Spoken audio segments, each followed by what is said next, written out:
কলকাতায় এবার app cab ধর্মঘট আপনাদেরকে জানাবো। সোমবার সকাল 6টা থেকে সন্ধ্যা 6টা পর্যন্ত কোনো অ্যাপ ক্যাব পরিষেবা মিলবে না।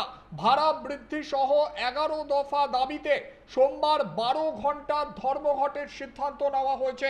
সোমবার সকাল 11টায় মৌলালির রামলীলা পার্কে জমায়েতের ডাক দেওয়া হয়েছে অ্যাপ ক্যাব চালকদের।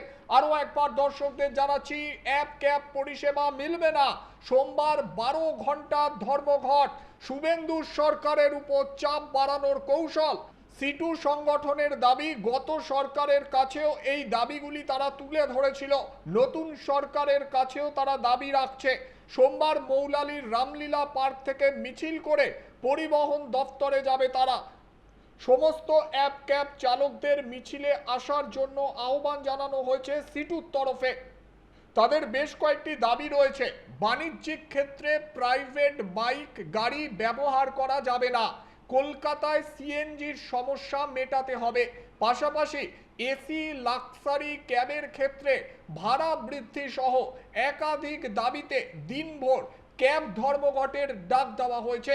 আরও একবার দর্শকদের জানাবো, সোমবার সকাল থেকেই ভুগতে হবে সাধারণ যাত্রীদের। ক্যাব ধর্মঘটের ডাক, 12 ঘন্টার জন্য ধর্মঘটের ডাক দেওয়া হয়েছে।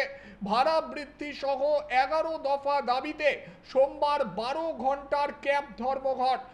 সকাল 6টা থেকে সন্ধ্যা 6টা পর্যন্ত ধর্মঘটের ডাক।